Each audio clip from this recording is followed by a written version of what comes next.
Hellcat presents An Hour in Hell, Episode 7 with Mark Maleka.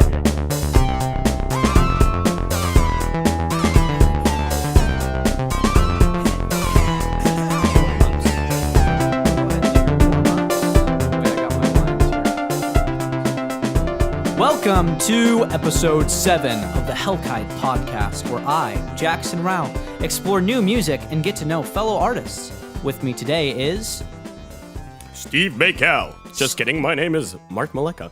That's his real voice, Mark Maleka, folks. Do you want to explain a little bit about what you do in arts, involving arts, and then we can talk about your other ventures? I guess involving the arts, I help bands produce, record, I put on events, I'm an event coordinator, I play music, and yeah. I guess I could say that's about it. Wow. Yeah, I know. That's quite the little bill you've got there. And wait, sorry, did you say you sing in Lucifurnace too? Oh, yeah, I do that. I just want to preface this by saying, like, I don't want to get into, like, too much Lucifurnace because I feel like I'm doing an injustice to everyone else in the band. Mm-hmm. Because, like you said before we set this up, you're like, well, do you want to have Kang on? I'm like, I really do. But, like, this is not going to be about Lucy because Lucy's, like, I have to do the full Lucy. You know what I mean? Absolutely. It has to be for real. Kang is Lucy, essentially. Yeah, I can't do a half-ass, like, oh, so I got the singer. You just sing. You're like, yeah, I just sang. But, so I want to talk about, your label, your indie label, you put on so many shows, too, in this area of the Valley. Yeah. So we'll get into that later. So our first segment I usually do is we exchange some music, right? I gave you an album, you gave me an album. Yeah, sorry. No, this is great. For the record, I got my album from Spotify's robots. They're algorithmic robots, and they recommend me music. And I went on a playlist, and on the playlist there's a song that I liked. I'm like, I wonder if these guys have a new thing. And so I went to their thing, and they had a new thing, 2018 thing. Let me find the album really quick. But you didn't like it. No, I did not. Did you listen to the whole thing? I did. I liked the first track. I thought the first track should have been the third or fourth track. Because I find, personally, that a lot of artists put their strongest tracks like third and fourth. Yeah. You know what I mean? It's funny you say first track. I love the fucking first song. Yeah, I love it. Super sick. It's a good title, right? A clever title. So the band is Fourth Wanderers. The album is, what is it called? Fourth Wanderers? It's called Fourth Wanderers. Self-titled. Wow. That's bold. Never been done before. No, it was, it got recommended me, and usually I'll like it. So that's why I like when whoever I have on gives me something too. Mm-hmm. Because it's like, well, I'm going to probably like what I pick, but I have no fucking clue what you're going to give me, which is perfect. So, we'll talk Fourth Wanderers. I'll say just briefly what I thought. The first track is sick. It's got a female vocal. It's like sort of indie rock, but like a little progressive. It's very 90s, definitely. 90s. And I think the female lead vocal is sick. It's super sick. And sometimes it's hit or miss for me when I hear a woman sing, because either it's awesome or it's super annoying. Well, I feel that way about everybody. It's either awesome or super annoying. Yeah, no, that's actually true. But like, guys can get away with doing like weak vocals, like just kind of like meandering, like Nirvana, whatever vocals. Yeah. It's like he's not a great singer, but he can like mumble on pitch. Women have this pressure on them when they sing, where it's like you have to be either a fucking Madonna or some other niche cool thing. Yeah, you got to fall in between a Janis Joplin and a Madonna over it. You're like, okay, good luck, go ahead, but she did a cool job. She was really on pitch. The melodies are the coolest part of this whole band. I did not know that was a female vocalist. Oh, it's definitely, yeah. I thought really. What I actually liked the vocals because I thought they were so androgynous, and it reminded me of the Silver Sun Pickups. Oh, that's a great comparison. Yeah, and I was thinking, like, man, I love androgynous voices because is Silver Sun Pickups a man? It yes, is, right? Yeah, it is. You see, that's why I like them because I was like, a man, right? I was like 70% sure it was a dude. Mm-hmm. Yeah, but that's why I enjoyed it so much, or the vocals, anyways. But other than that, like, other than that first track, it does this thing that death metal does, where it becomes like monotonous. Yeah. Where like I feel like after the first track, I'm listening to the same song over and over. That's again. what I got. But it hit me later. It was more like after 3/4 of the album, I was like, okay. I was almost tempted to just I was tempted to just go back to the beginning and listen to the song that I knew I really liked instead of listening to the rest of it. Never mind, right? Yes. That was such a. I like that. Song. Never mind. Spelled Nevermine. That was the that was coolest clever. song on the album, easily. And they started out from the beginning. But I think the strengths for me were the guitar work is really cool. And there's a lot of like, holy shit, you have like 3 lead guitars happening simultaneously. And it's on like your right and left ear. And it's super like fucking around you. But it works. It's not, it rides that line between kind of chaos and order. And then it has like the sort of pop melodies of catchiness. So for me, how we rate the albums here, we don't do letters or numbers. We do what's called buy it, try it, pass. So buy it is the best rating. You would buy the album. Try it. Some people might like it. I'm kind of like okay on it. Pass is like, this is garbage. You could probably just go without listening to it. So I would give it, for me, I think it's a try it, but it's almost a buy. Almost. I'd say try it, but it's almost a pass. I'd say try the first song. Yeah. And if you don't like it, then you're not going to like it. If you don't like the first song, don't listen to the album at all. If you like the first song, keep going, you know? And then you'll probably, it'll meander, like you said, and you'll drop off. So, it's 50-50. The Robots have sort of failed me this time. They succeeded with the first song. There's actually 2 songs I like. It's Never Mine and I think like, I don't know, Temporary or something. I don't fucking remember. Whoops. I don't remember the other song. But anyways, that's the Fourth Wanderers with their self-titled album. It did come out this year, by the way. Yeah. So on to something a lot more interesting that you'll probably be more excited to talk about, which is your album that you recommend to me. It's Just Friends, and their album is called Just Friends. What is it called? The band is called Just Friends. Let me go to the artist. I believe the album is called... sorry, Nothing But Love. Yeah, Nothing Just But Friends. The album's called Nothing But Love. This came out recently. I just listened to it basically this morning, a little bit yesterday, and it's fresh in my head. And I wrote notes on it because I felt it was noteworthy. It was noteworthy, so I wrote notes. I'm so curious whether you're going to say buy it, try it, pass. Well, okay. Yeah. So to preface, why don't you just say what you think about it? Okay, so these guys are from the Bay Area. Matthew from Band from Japan was like, hey, I have a free ticket to this release show of this band I really like. And I was like, okay, let's go check it out. Let's go check it out. Free show. Am I going to say So you no? saw these guys live for your first ever time. First ever time. That's pretty unusual. That they made a fan out of me. They totally made... They straight up made a fan out of you. Yeah, straight up. They made a fan out of me. Because it was just, 1, they had great energy. 2, it was such a fun atmosphere. I saw Real Big Fish the very next day after seeing them. Wow. And it was such a similar vibe. Yeah. To be honest. Like, it was so much fun. I remember during that song, Supersonic, they literally started a conga line and took us outside of the venue. Back and around the venue. Wait, where was this? It was at the locker room next to the garden amp. Oh my God. Yeah, they started conga line and they took us outside and back around, and just, musically, sonically, I was just so happy. The energy was so good. The horns were just great. The vocalist had stupid amount of charisma, a stupid amount of talent. There were so many fans that day that he didn't even have to sing. Like, it was one of those shows. It was one of those Those shows. are so beautiful to see. Yeah, Even he just was- as like an outward person coming in, first time seeing the band, you're like, that is the event. That's how you create fans as a band. Absolutely. If you witness that sort of like, holy shit, everyone loves these fucking people. Yeah. And they love the fans, and it's like, just love. And everyone is so freaking kind. You know what I mean? I get so, I love making death metal.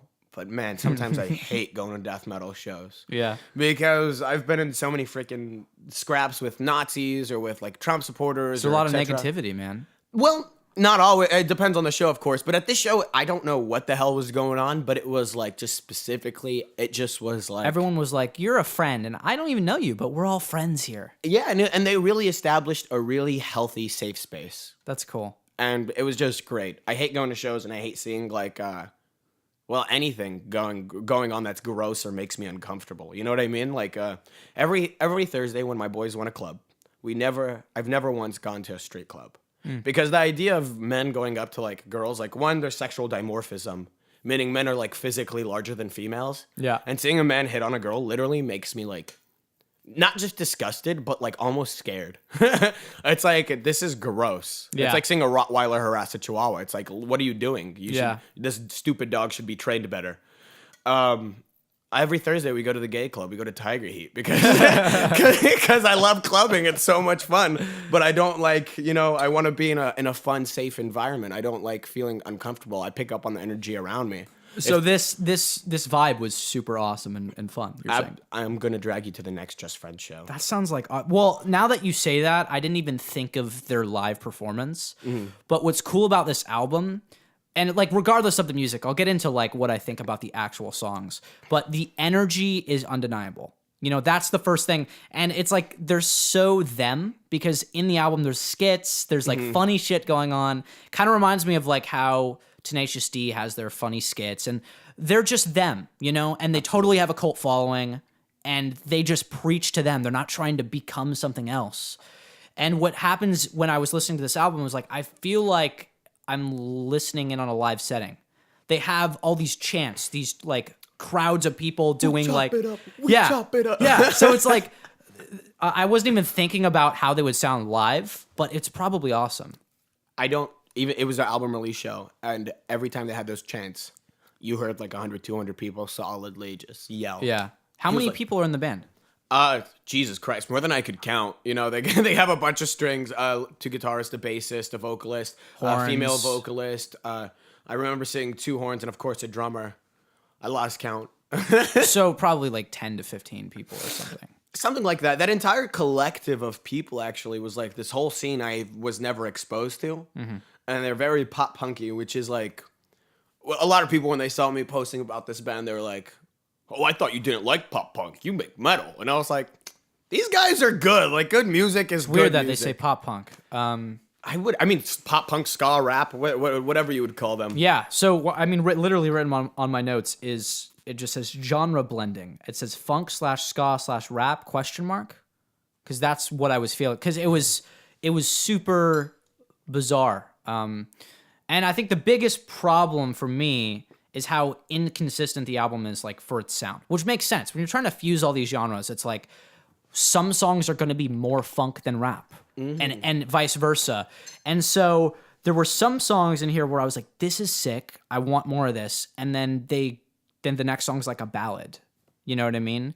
Or like something that's really opposite of what I just heard. That's part of probably the niche, Totally. But for example, I really like favorite part of the album for me was the song "Get Down" is fucking awesome. Yeah. And its transition to "Nothing But Love," which I guess is like the album song, was fucking cool.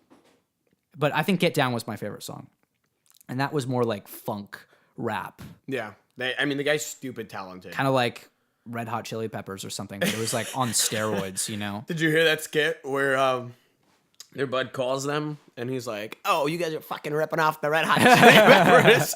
Oh, I didn't. Was that the radio station run? Yeah. I didn't hear the beginning of that. I was in the kitchen like making a sandwich, and it's on Spotify, so I just figured, oh, it's an ad. I literally thought it was an ad, and I was like, what is this shit? I just hear talking, and I go in, and I'm like, oh, what? This is a fucking part of the album. It's like a radio station skit. Yeah. But I didn't hear the beginning of it. In that skit, they get calls from everybody.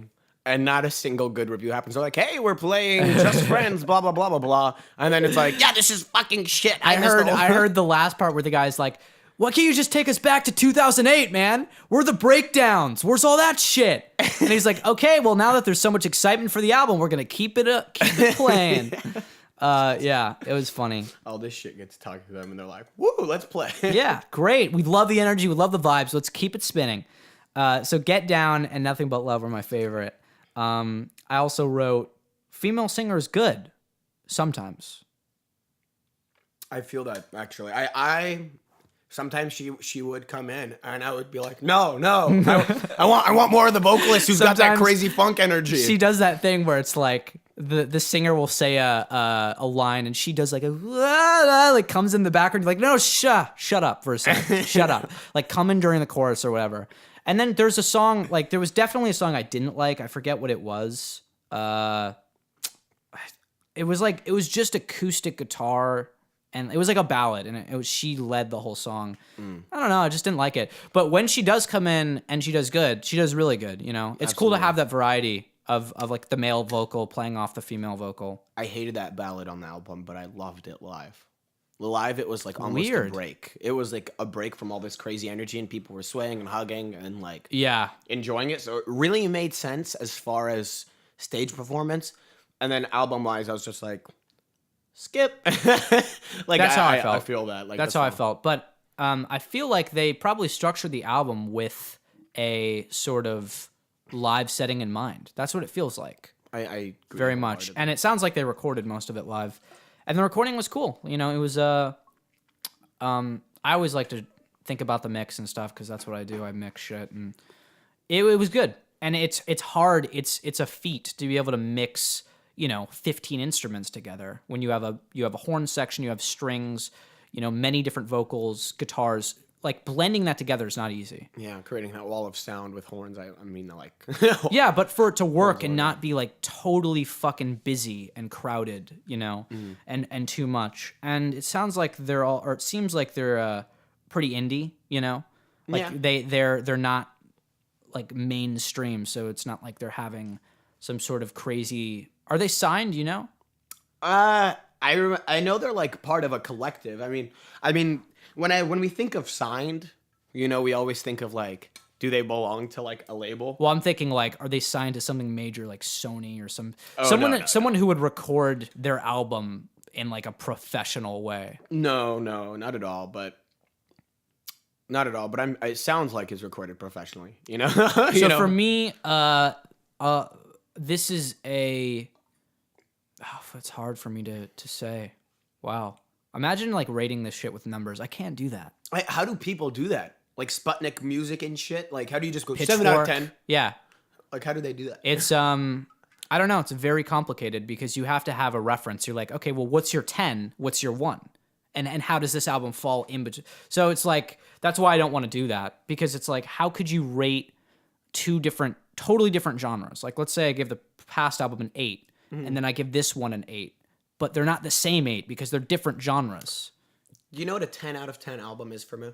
What? Like, I think, honestly, and I don't know why this surprises people, but I honestly think it is probably the best album that's going to be released in my lifetime. What? Kendrick Lamar's To Pimp a Butterfly. Yeah? Yeah. I haven't even listened to the whole thing. What? Ah, dude, we gotta have a listening party. Like, Yeah. 3 years late. But it's literally... It's never too late for that. Yeah, it's literally like, sonically, it's amazing. I love the instrumentation. And then mixing, you can imagine there's millions of dollars going into the mixing. Yeah. And then subject-wise, he covers, like, literally Black American history throughout America. Yeah. And George in loves regards to that his own fucking life. album too. Yeah, George and I are always listening to that album together. I know. I'm this is part of why I started the podcast, is because I wanted to discover music that I should have already discovered. You know what I mean? Because musicians, like, we're most guilty, honestly, of staying in our little bubbles of genres. I agree. Because it's so easy to just make rock for your whole life. Just forever, or make metal for your whole life, because it's what you know, it's what you like, you're surrounded by it, so you'll stay in there perpetually. Absolutely. But I think part of making good music is listening to a lot of good music from different parts of the world, etc., different people. Do I need to get closer to this thing? You probably should. Can you imagine? I hope the whole first half isn't quiet. It'll be fine. I'll just turn you up. I'll just turn you up. Yeah, a bit. you do mix. I do mix, So what are you gonna do, Jackson? You're gonna buy it, pass it? Oh, okay. Thanks for fucking putting me back on track. It's my fault. I have ADHD. I would say, yeah. So I was thinking, I don't fucking know, but I'm gonna go with like, it's a high try. It's a high try it. Super close. It's like, ooh, it's almost a buy it. It's almost buy it. Almost to buy it. So close. I More close than the last album. The last album was like, it's a try it. It's in the middle. It's like, it could almost be a buy it. But this one's like, I would almost buy it. Maybe if I listen to it again, it's a buy it. That's how close it is. It's so diverse. It's like you have to say try it because. But I almost you don't want to, know. yeah, because I almost want to be like, well, can I just cut out a couple songs? But that's not how you do it. It has to be a package. It has to be all or nothing. That's why it's a try it. Yeah. If they stuck with, their awesome like funk renegade rap shit with like heavy rocking guitars the whole time. And insane horns. And insane horns. It's an easy buy, but that ballad, get that shit out of here, dude. That makes it a try. Unfortunately. I love you. That was so good. But anyway, what's your rating? Buy it. Yeah. I'd say buy it, or it's a super hard try because it is diverse. You know what I mean? Yeah. There's so few albums that I would just say buy. You know what I mean? There's so few albums where I'm like, you have to buy this album. You have to listen to this I have album. a couple. You know what I mean? I guess like right off the top of my head, buy it albums are like Pimp a Butterfly, Holy Diver Dio, just classics and things like that. But when it comes to like things like this, it's really like a lot of people really might hate it. Yeah. I mean, fuck. lot of Like room I was to hate. listening to it, and my dad was making fun of it. He was like, "What is this shit? Is this No Doubt?" When he heard the female lead sing, I was like, "No." So, yeah, that's what makes it a try it. But it's definitely not a pass because there could be something there. Absolutely. I think they have for great someone. potential as far as a band goes too. Like, How long have they been a band? I honestly have no freaking clue. I assume a while. Their bio doesn't say anything. Yeah. Yeah. Well, they released their first album in 2015. But someone was saying about 2008, maybe like way back then, they were like a fucking, I don't know, super underground. I think the guy looked about like 25, 26. So 2008, he must have been like 16, 17. That's like they just started or Yeah. some shit like that. Yeah, that's definitely a try for me. So that album is Just Friends is the band. The album's called Nothing But Love. Really cool stuff. So why don't we get into your kind of... I want to talk about your label. It really interests me. Mm-hmm. Label/collective. First of all, what was your reason for starting it? I think that's kind of the biggest question. I came across I found producers with like literally multi-million-dollar studios. Mm-hmm. You know what I mean? And these dudes are like, yeah, I work at this place. I want to record bands for free. And I'm like, really? You want to record bands for free? And they're like, yeah. And then I'm very DIY. So I have literally I have my own t-shirt press. I have my own button press. I have thousands of dollars worth of equipment that I've just saved up over like the past decade, since I was, not even past decade. What am I saying? Past 8 years. Wait, okay, basically a decade.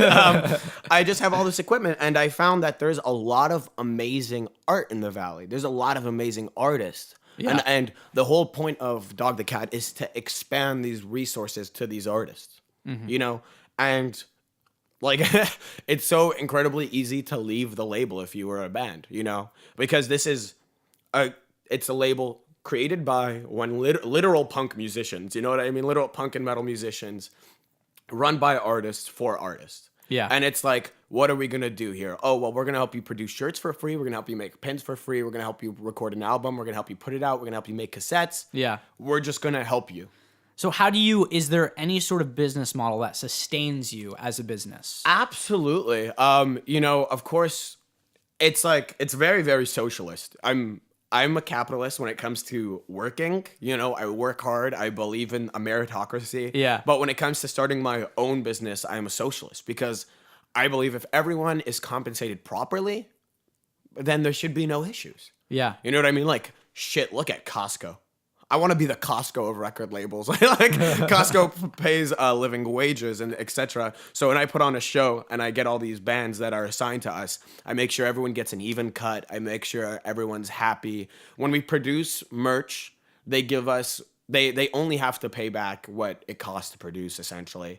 And they can take their time with it. I don't give a damn. Do you get a percentage of the we get a small percentage, but a lot of the stuff we do is pro bono too. Yeah.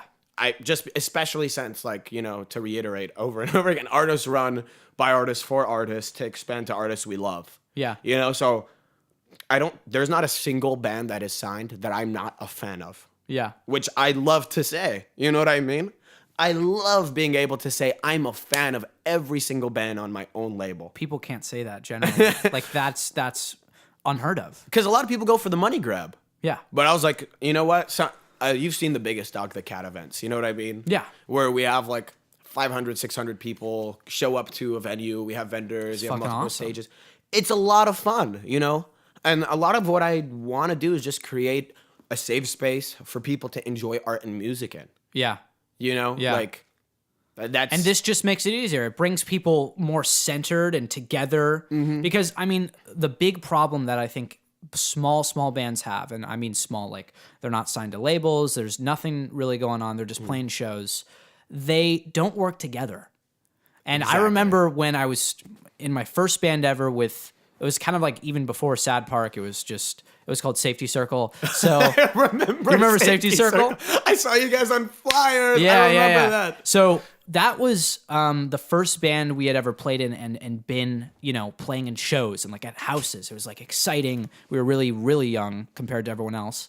And when we met bands for the first time, like they were like, hey, do you want to join like our collective? And we're like, what does that mean? Because we thought it's just like, oh, you just play shows and like some random producer guy sees you and wants to record you. But that doesn't fucking happen, you know? And so when bands like lone wolf it doesn't turn out very well for them. You gotta work with your fellow artists, you know? They play a show and they're like, hey, we have someone we can get on the bill, you know, come over here. And vice versa. Like you help each other out. So I feel like your collective, it just does that. It creates the family that is already kind of there. Exactly. You know? Now you're obligated contractually to yeah, literally contractually. Yeah. At first when I wrote I wrote a contract, of course. Yeah. You know, and the contract at first what I wrote was like, hey, we'll help you do all this stuff. If you guys say something that's really horrible, we're gonna drop you. You know? Yeah, like if you yeah, guys yeah. are that's basically the whole contract at first was like, if you're problematic, we're gonna drop you. You know Yeah. what I mean? Like the entire label's run by people of color who are queer. And that's pretty fucking in like art scene and music scene stuff, they're pretty good about that. Oh yeah. Someone does absolutely. something fucking stupid, you're Well, kind of you- just exiled. I have a theory on why the art scene locally is so good about maintaining a safe space, maintaining all this stuff. Personally, I think it's because people who struggle make better art.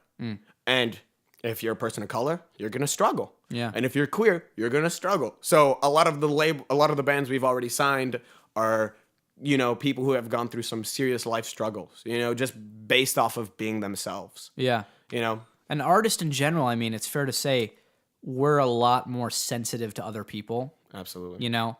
I mean, it doesn't even really matter what fucking music you make because the journey you go on to create music is a deeply, I mean, I almost want to say spiritual. I'm not religious, but it's like it's the closest thing to religion you can experience if you're secular, which is a really crazy thing to say, you know? But No, I agree music is like, completely. it's super introspective. You're going within yourself. If you're with a band, you're like communicating in very deep ways. And I think it makes us kind of really aware of other people's lives in ways that like other random people aren't, you know? Because how often, if you're fucking working a desk job, how often do you have to deal with other people's shit in the way when you're writing music? It's like if you're writing about a struggle or something, Absolutely. you're delving deep into some sort of issue. It's like you have to immerse yourself for better or worse in some shitty things sometimes, you know, to make good music. Yeah. So I find that like the best music I've ever made was always in the shittiest times of my life. Yeah. you know, which is like, and it's always the songs that people jam to the hardest. You know what I mean? Like I'm not going to talk anything about Lucy, but just, you know, one thing was Martial Law, for example, was written, I was 16 years old, and just earlier that year, I was 15, and I had a gun held to my chest by a cop. Wow. You know, I literally was thrown on the floor. I actually got out of it by lying about my race and religion, which I don't talk about on stage, but I found out the guy was like, I found out he was a Persian Muslim dude, and I was an Egyptian dude, and they stopped me because they thought I was like Hispanic. They actually asked me where I was from, which is fucked if you really like, being 20 years old now, thinking about being 15, and the cops asking me where I'm from, like it literally just makes me. Yeah. That's fucking terrifying. Yeah, it's like literally like, fuck, man. Like talking about it makes me want to cry. Like it makes me fucked up because at 15 was when I started looking older. I'm literally like, I'm Egyptian, so I'm like mixture of Nubian and Sudanese and all this stuff, and I look old at 15. It makes me think about what about all these young Black Americans that look old as fuck too? Yeah. I looked old as fuck when I was young, and I was like, holy shit. They stopped me because I remember I said bye to my buddy. He walked one way, I walked the other way. I was walking towards North Hills. He was walking towards Granada Hills. It was in Balboa and Last, and right next to that In-N-Out. And they stopped me for curfew. And this was before I was utterly terrified of police officers. Yeah.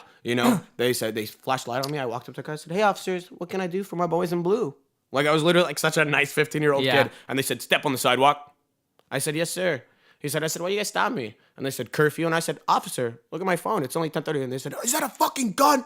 Is that a fucking... Get on the ground. I dropped my phone. I held my hands. I said, it's not a gun. It's not a gun. Don't shoot. Don't shoot. Don't shoot. Jesus Christ. They fucking threw me on the floor, put my face to the concrete, put handcuffs on me. I was like, am I being arrested? They said, you're being detained.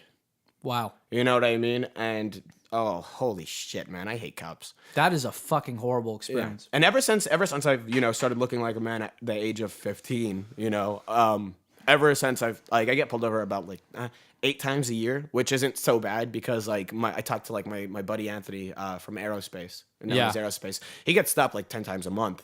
Wow. You know what I mean? So I only get stopped 10 times a year. That's pretty fucking good. Well, and I was talking to my coworker the other day, and it's like, cops have a fucking quota too. Mm-hmm. That's the thing. It's like people will say, hey, watch out during the end of this month or whatever. They're trying to fill their quota. So they'll pull over fucking random, it literally does not matter if you're breaking the law sometimes. It's like, oh, you're 1 over the speed limit? I got a quota. I've actually had a cop one time. I said, officer, but I went through the light at a yellow. And he actually looked at me dead in the eye and he said, well, it's our word against yours. So what the fuck are you going to do, kid? Oh, wow. He literally said, what the fuck are you going to do, kid? And I was just like, I guess I'm going to pay this $800 fucking ticket and work 80 hours. I would literally, if a cop comes to your window, fucking record it. Oh, dude, Have you thought of that? I'm utterly terrified because a lot of time when they come to my... you don't even have to do a camera recording. Do an audio recording. I've done audio, but the thing is when they come to my window, they already have their gun out pointed at me. Really? Yeah, and I've talked to other people, and this happens to them too. So it's like, it's not just me. You know what I mean? They come out and they already have their hand on their gun, or I've had them just be like, they come out to my window with their gun out, pointed at my fucking face. That's fucking insane. And I'm just like, oh geez. Like every time a cop is behind me, I have an anxiety attack. Yeah. But then I just think oh shit, I'm North African. I can only imagine what it's like for people who are South African descent. So to rope this back into fucking music, it's Sorry. No. It's totally cool. You wrote martial law, and it's totally fine to talk about Lucifurnace. You can. Yeah. It's not like, I don't want people to think before the show, it's like, don't fucking talk, don't mention Lucifurnace, okay? Yeah. But you wrote martial law about that experience. Absolutely. And in that song it says, this isn't just about race or color. A badge on your chest is a license to kill without indictment. And that really is the case, It's utterly terrifying. But thank God that happened to me. Yeah. Thank God that happened to me because now every time, since that day, now when I get pulled over, I roll down every single window, I turn on all of my lights, and I put my hand on my steering wheel. I always carry my wallet on the front of my car because I'm literally terrified to reach for anything. As you can imagine, they already have a gun pointed at you. Yeah. And, it's a life experience that it really taught me. It's almost indoctrinated me into being a grown brown man. Yeah. You know what I mean? You got to grow up fast. Hell yeah, you got to grow up fast. Especially at 15, I was able to grow a goatee. Mm-hmm. You know what I mean? And I was a little metal kid. But I was introduced to this genre from my Sunday school teacher. I started Lucifurnace with my best friend and my Sunday school teacher. To me, I guess, loving metal or loving punk never meant oh, I'm a fucking criminal. Yeah. It just meant I like this music. And it just indoctrinated me into being a man, essentially. And what about metal do you think speaks to you as a person? You know what? Lately, as an adult, I get really mad about the elitism. I get mad about like any kind of homophobia, and I guess being somewhat queer, I do not like going to metal shows that often anymore. But the thing that spoke to me at a young age was I didn't have the best childhood. And I felt very powerless a lot of the time as a child. A lot of horrible things happened that I had zero control over. And I wasn't sure whether it was okay to feel. If I felt angry and I expressed it, I'd get beat. Yeah. I'd get the shit kicked out of me. So, I mean, I love my folks now, you know what I mean? But that's just the culture. You're not allowed to express those emotions. So this was like, it's kind of that, every reaction has an opposite or whatever Exactly. the fucking Newton's law is. Exactly. Where it's like you totally rubber banded and was like fucking metal. Exactly. It was my freedom. It was my escape. Like, in the most literal sense, it did what art and music was supposed to do for a developing child. Express yourself. Exactly. And things that I weren't sure whether it was okay to feel or okay to think. Metal was like, embrace it.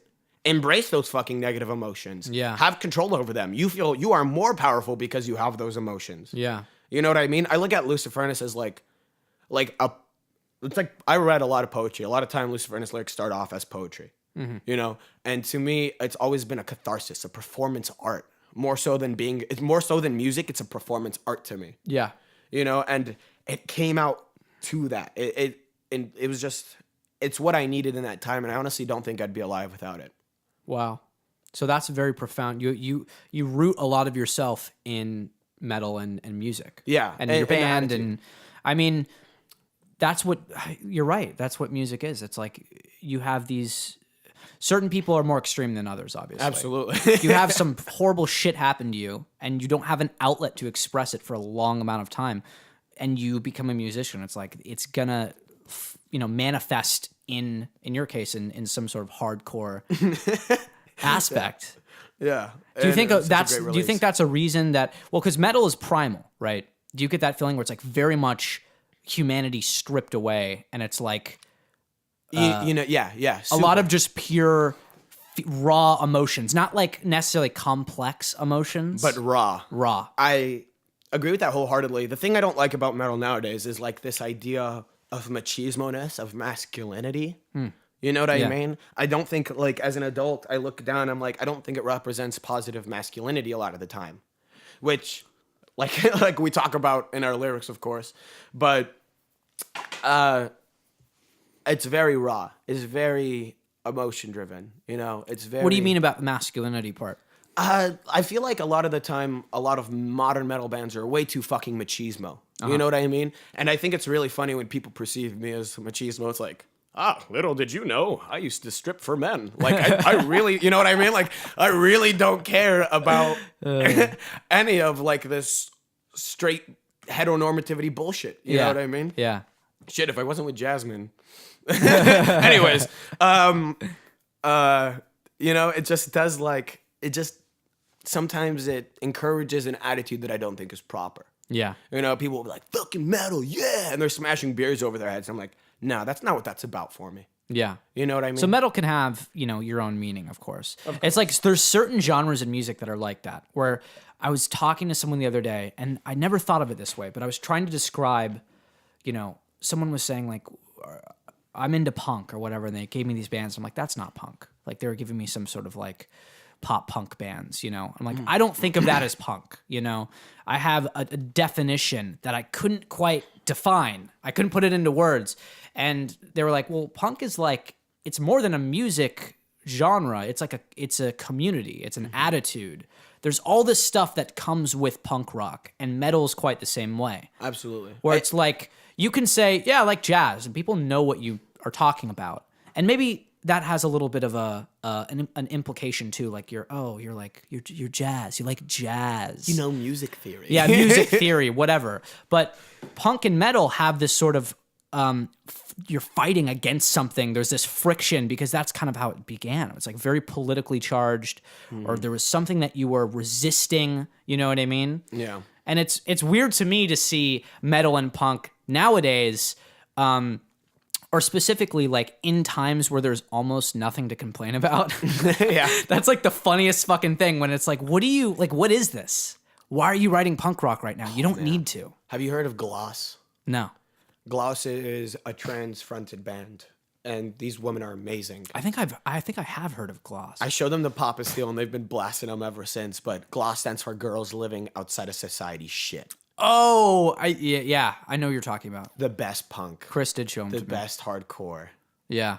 comes from people going through struggles. You know what I mean? Yeah. And that's why those trans women make like literally the best punk I've heard that came out of Because this they're past genuinely decade. fucking angry. They're genuinely fucking angry. I mean, that shit to be angry about. If you have something to be angry about, by all means, but just make sure it's not trivial, you know? Absolutely. And it's not fucking stupid. Yeah. And that's why I don't like pop punk, because I mean, the best pop punk band is like the Descendants, and they didn't start that way. You know, they got that way more and more.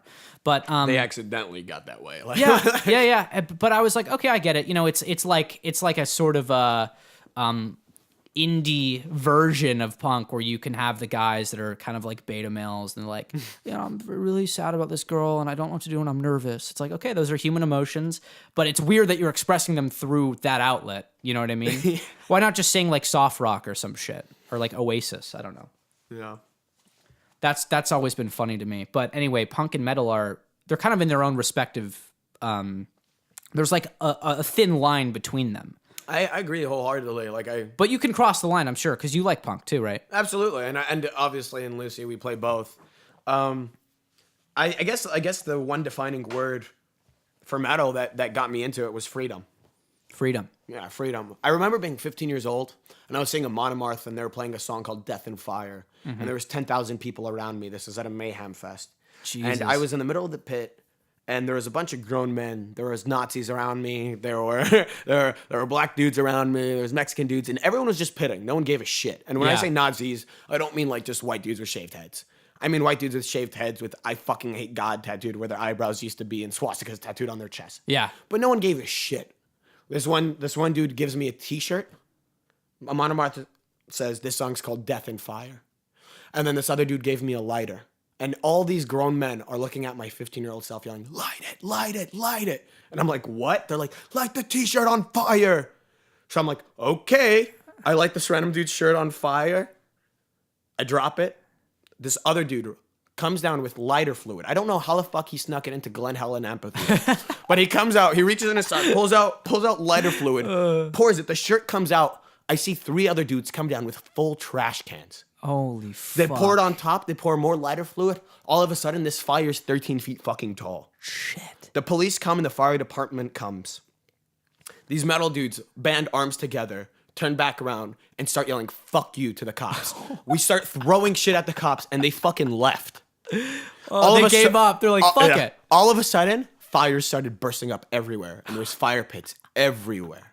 Holy shit. And that moment felt so empowering, you know? Like, this was, like, not even showed after the cops had done that shit to me. Yeah. So all of a sudden, it's like, I felt so empowered to know that, like, I was around these people who are like, there's more of us than there are of you. What the fuck are you gonna do, pig? Well, and it's like you have this community too, right? Absolutely. And it's so great. Like, I've seen skinheads get the shit kicked out of them. You know what I mean? Yeah. Then I've seen people, like, I've seen skinheads save, like people of color who have fallen in the pit and stuff. So it's like it's a fucking odd place to be. It's weird, right? Because pits are like indiscriminate by definition. Mm-hmm. You're in a pit and you're just fucking shit up. You're not really paying attention to who you're fucking up. I mean, hopefully. Yeah. If you are, then I have once. well, I think that's bad.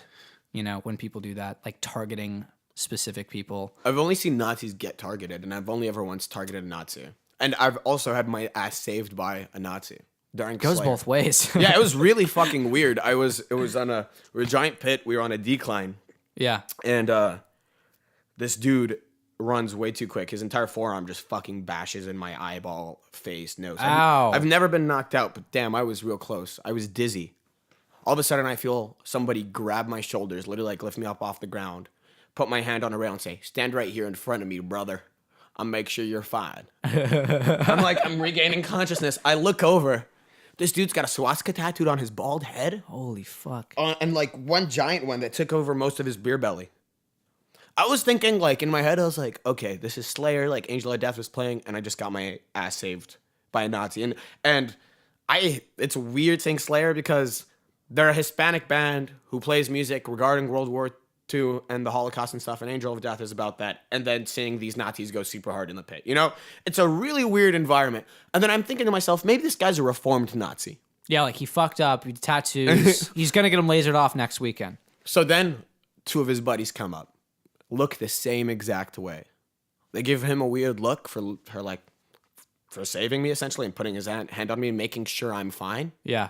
And he looks at me, he's like, "You okay, brother?" I'm like, "Yeah, man, I'm fine." He's like, "All right, good." His buddies gave him a weird look, but didn't even question it. Yeah. And I was like, "Holy shit, I just got my ass saved by a Nazi." Have you seen Green Room? I love Green Room. That movie is a masterpiece.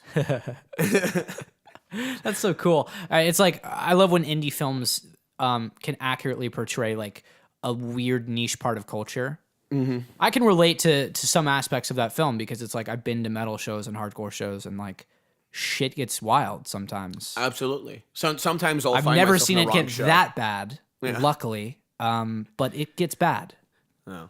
Sometimes I'll find myself like, oh God, I shouldn't be here right now. You're like Green Room, fuck. I'm like, I think about is there that a movie green lot. room here? It's like, okay, don't go in the fucking green room. Yeah. Jesus. Can you talk to me a little bit about, you're saying like you had some albums, like these are albums that are a 10 for me. Okay, Holy Diver. Explain your choice a little bit, because I was just curious about okay, why. Kendrick Lamar's To Pimp a Butterfly. Yeah. Okay, let's see. That song literally accurately portrays Black American history, like almost in a timeline. And he sets it up in the first 4 songs. Mm-hmm. First song, he talks about the introduction of crack into Black populations. Second song, I remember the last lyric is, "America, I picked cotton, I made you rich, and now my dick ain't free." He's talking about the upward mobility of Black Americans. The third song, it's King Kunta, and he's talking about how now that Black men are successful, everyone wants to literally cut the legs off of them. They want to fucking make them fall, which is true as fuck. And then the fourth song, he's talking about still being institutionalized. I remember he says, "Institutionalized, I keep running back for a visit. Institutionalized, I could still kill me." And then, like, it's a masterpiece. The lyricism is the main thing that you fucking love in that movie. Absolutely. Or that album. And, you know, I'm always on YouTube. I'm always watching button poetry. I'm always watching poetry slams and stuff, and I just thought it was truly amazing. The way he intertwines these things that have happened to Black Americans throughout, like, literally the past 300 years, and the way he puts it in his own life, and it's entirely a puzzle. It's just amazing. It's mind-blowing to me. Yeah. You know, I honestly think, like, greatest album. Isn't it crazy how the thing that fascinates me most about asking people about music is you can have totally crazy different tastes. You know what I mean? Mm-hmm. Like you love fucking metal and hardcore, and then you can love rap and hip hop. Absolutely. And then sometimes they happen in one band. Yeah, like Rage Against the Machine or some shit like that. I went to Warped Tour yesterday. What? Or the other day. I went to Warped Tour this week. I didn't know Warped Tour was fucking happening, to be honest. It's the last Warped Tour ever. That's who's why playing it? Like, who's headlining it? Ah, God, if I know. I only went for Real Big Fish. Wow. And were they off in some random small stage, or? They were off in some, like, small stage, and they had the biggest crowd. Really? Yeah, and, like, after Real Big Fish, a bunch of people left. But, I was thinking to myself, like, wow.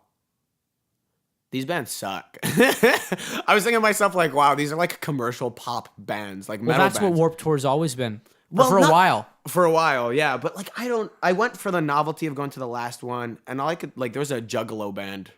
And it was really weird. I went to FYF, and I've gone to metal festivals. I've been to a lot of festivals, and I've been to raves. And the thing that was weird about this was, like, you know, you're talking about all these different tastes and indiscriminate tastes. Yeah. At FYF, no one was there for the music, right? Like, it's super expensive. I went to FYF for free, too, and I went to Warped Tour for free. How'd you get in for free? I just get lucky. So, like, people just hit me up and be like, hey, I have a free ticket to FYF. What? I know, that's literally what happened. And he was like, do you want to see Iggy Pop for free and 9 Inch Nails? And so you're like, yeah, Range? I do. Yeah, I was like, yeah, totally. What the hell? Absolutely. I'll drive. You know what I mean? Yeah.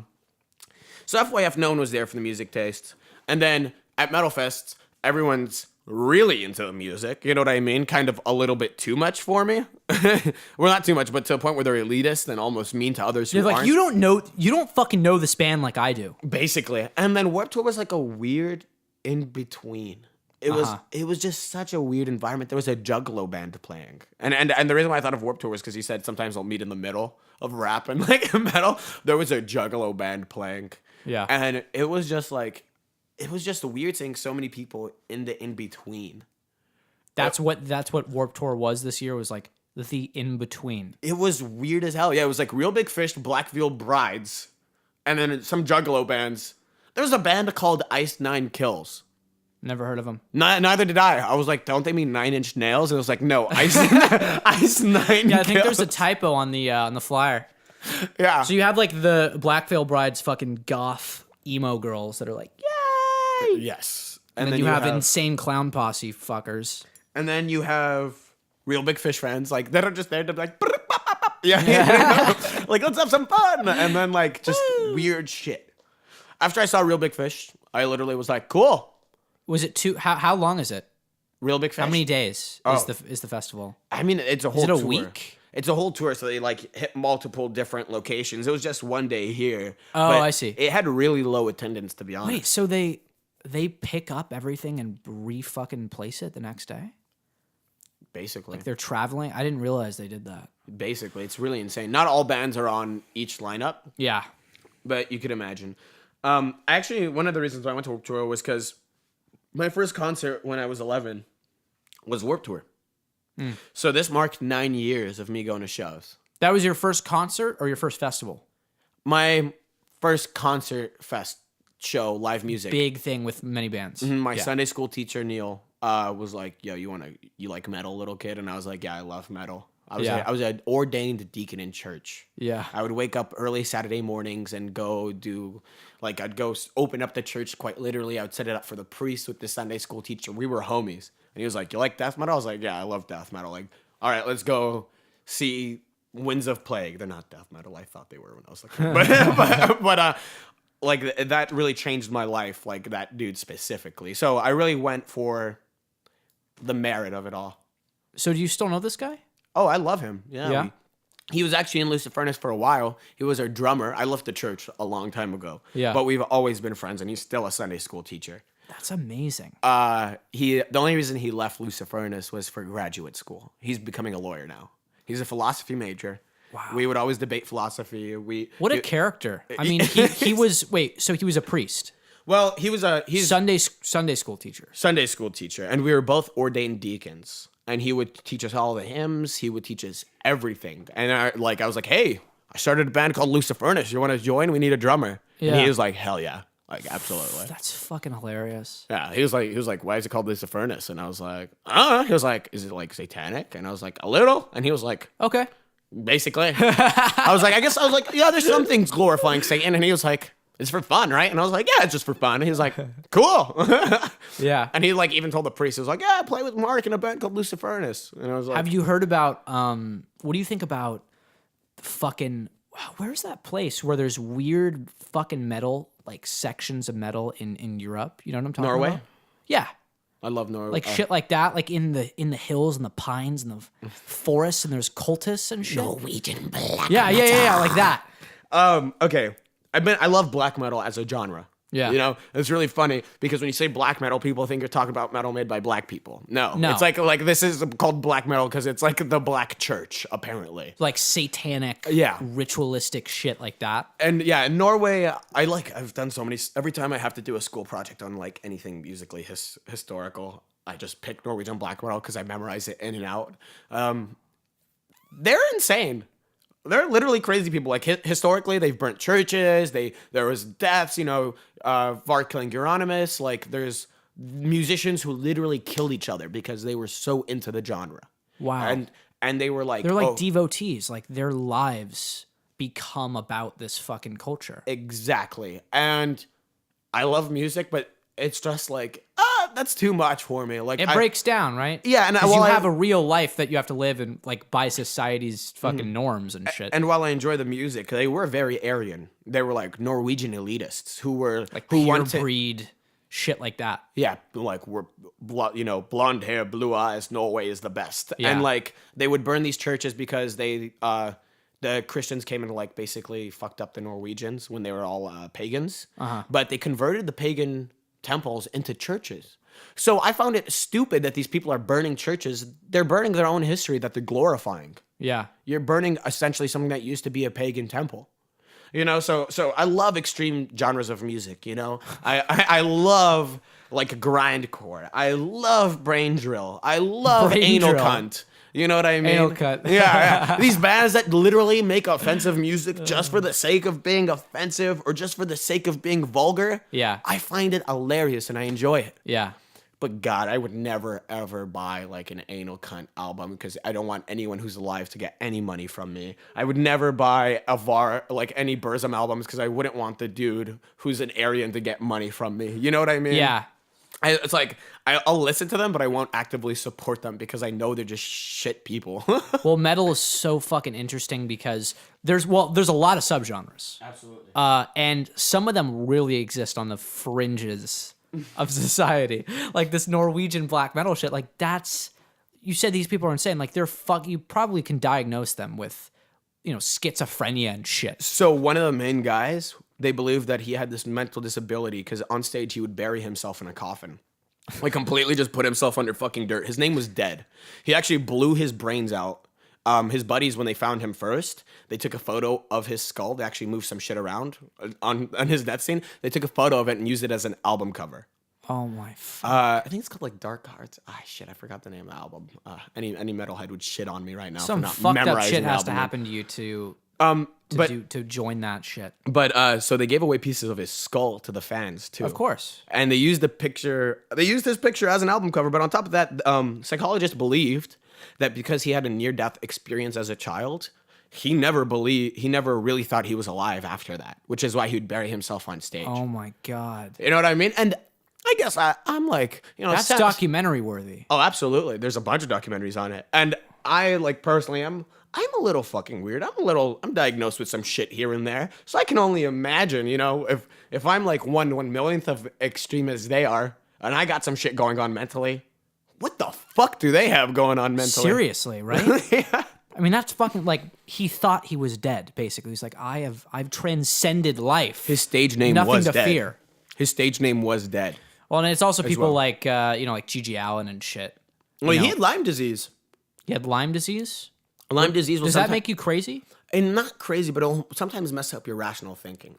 I think Gigi Allen's a piece of shit, and I think anyone that glorifies him at all, or thinks his music is good, or think that he's cool at all, is a fucking idiot. How did he get Lyme? Well, You know what? It's just the stage performance, all the shock. But it's like, I think the thing I like about Norwegian black metal is I appreciate it musically, and I appreciate the insanity, and I appreciate the stage performance, and I appreciate the overall arcing terror. yeah. But with Gigi Allen, it's like, I'm fucking crazy. In his interviews, he's like, oh yeah, I'm gonna fuck your 12 and 13-year-old kids, and I'm just like, It's dude, like we get the shtick. It's like not a comment on society. There's nothing of value or anything to pull from that a sane person can use. It's like, okay, you're a clinically insane person Who doesn't that's make good shitting music. everywhere and, giving people AIDS. yeah, and you don't make good music. And you don't make good music. What's funny about him is he started, like, I don't know his history, but his first music he made is like nothing like, the later stuff. It's like poppy and like kind. It's so bizarre. It's like There's got to be a great documentary on him. Have you seen anything about that? I don't. Give I'd a love shit to enough watch a about him. fucking. No, I'm really intrigued about his life though because he seems like a weird person. He's totally Very weird person. Yeah. Like, have you ever heard Charles Manson's music? No. Or yeah, I've heard like a song or something. It's like, Isn't it like acoustic kind of stuff or? it's pleasant. It's not horrible. It's not bad. If someone was like, I like Charles Manson's music, I'd be like, okay, I can understand that. But if Do someone, you though? Really? yeah, It's hard to tell. Do you actually? Yeah, it is hard to tell who actually likes this or who's just Who's just saying it because it's like, wow, that's really edgy. Yeah, you know what I mean? And to me, it's like, when Charles Manson died, I was like, good. He wanted to start a race war. Fuck him. You know what I mean? Gigi Allen dies. If anyone's like, oh, rest in peace, Gigi Allen. It's his fucking anniversary of your death. I'm just like, wow, you're an idiot. Like, it's a great way, looking at people who idolize Gigi Allen, Charles Manson, and shitty people like that is a great way to find out who's a fucking idiot. Yeah. Or who is just really desperate for a place to belong. Absolutely. You know, Absolutely. it kind of makes me sad because these people are obviously, they feel like they have to be an outcast. And so they really just extradite themselves from the rest of their friends and their family. They're like, they idolize a fucking serial killer. Absolutely. That's not a sane or healthy thing for you to do. Yeah. And I don't think that's what art or music should be about either. No. I mean, like, I love the shocking aspect. Clearly, like, during Lucy, I'll get out. Like, honestly, sometimes after Lucy says, I'll fucking not remember it. Yeah. I'll be like so hyped on adrenaline. I'll be touching my forehead and I'll be bloody and I'll be like, what the fuck happened? Yeah. You know what I mean? I'll be like, Jesus Christ, I'm bloody. I'm like in pain. What's going on? I'll wake up sore. I'll be upset at myself. That's amazing. But like people, they should idolize in a heavy culture that people should idolize, like Ronnie James fucking Dio. There you go. He was 5'4", had a beautiful voice. He was 5'4". Dude, he was oh my God, as someone who's 5'6". Why are so many short, like fucking like Prince was really short too. Really? He was like 5'4" too. He was like super, super small. On stage, he wore like huge platform. And you know what's funny about Prince? Like, I'm sorry to interrupt your story, No. But he was apparently a renowned asshole in studios and stuff. No. And I'm just learning about this now because I'm like interning at studios and I'm around all these production people. And people are saying like, yeah, like you go in the studio, if you look at him, don't look him in the eyes. Like he'll flip out on you. Because I think he was super insecure about his height or something. And he like rose to stardom really quickly. And he was the guy. Everyone was like, Prince is the guy. So, if you're an engineer, if you're a runner, if you're a producer, don't fucking look at him.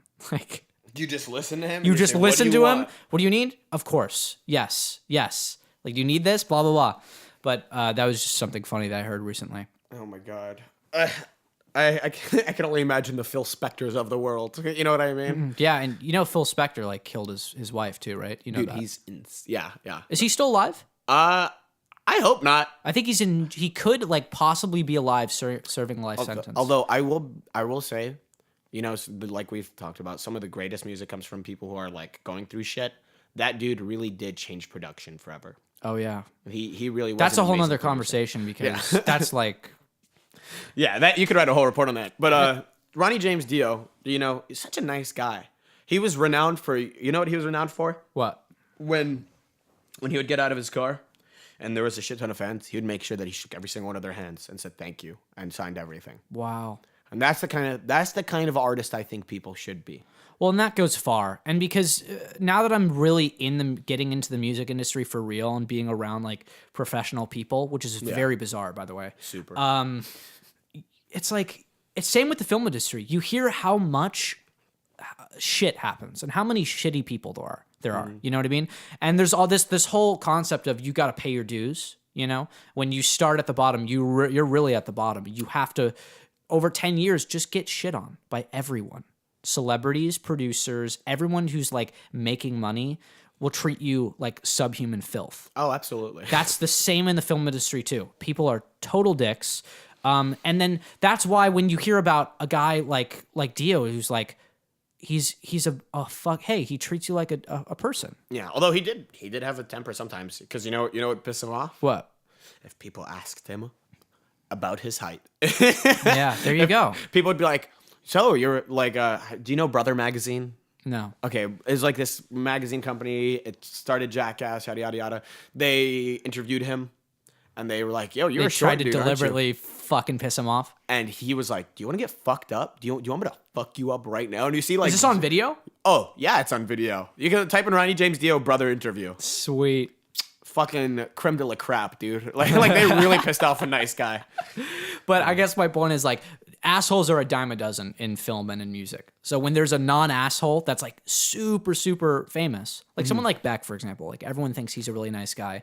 He's huge. He's a massive celebrity, but it's like, whoa, he's cool. You know who I heard is super nice, and obviously, just being in Los Angeles, you have buddies who intern here or intern there or produce here. Yeah. I'm not gonna say who, but one of my buddies was fortunate enough to work with Caliucci's. Who is that? She collabed with Tyler, the Creator.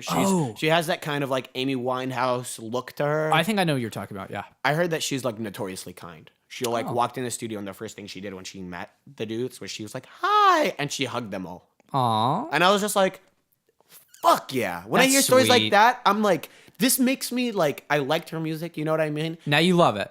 Exactly. Yeah. You know, once you know there's like George from Good Boy. Holy shit, dude. He's the nicest guy. He's literally so nice. I've punched him for it before. He's never raised his voice. He has at me, but but that's a different story. Not at me. Yeah. I need to go pee. We're like literally about to finish. Can you hold it for like 2 minutes? Yeah, let's do it. The final question. Absolutely. Desert island band. One band you get if you're on a desert island. Andrew Jackson Jihad. I knew. I had a feeling you were gonna say that. I've been. AJJ was shown to me when I was like 12 years old by Kevin from the fucking Cosmos. Really? Yeah, we used to hang out. Kevin used to be. I still see him. I forgot that you guys were like you were tight. Yeah. He was a metalhead. He was a little crust punk. Oh, you know, yeah. You'll never guess it now because he's so into like shoegaze and he's like he's actually has a super wide music taste. To be honest, he's very. That's respectable. He has a very diverse music taste, but he was very into crust punk, very into metal. I was a metal elitist as a child. You can imagine I was a child. Yeah. I was 13 years old. He shows me Andrew Jackson Jihad. I look at him, I go, yeah, this fucking sucks. This is lame. He leaves. Kang, Kang's been my pal for like a decade now. Yeah. I look at Kang and say, what was that band called? He says, I thought you hated it. And I was Don't like, tell Kevin. Yeah, that's exactly what I said. I was like, don't tell. And I've been listening to AJJ ever since. And you know what? If I'm on a desert island, there's only one band that's going to keep me alive. That's it. Yeah. That's fucking great. Well, this has been episode 7 of the Hellkite podcast. Thank you for having me. Mark Maleka. Is that how you say your last name? Yeah. Great. Yeah, you got it right. Well, that's all we got for you now this time, folks. That sentence doesn't make sense. Say bye-bye. Later, everybody.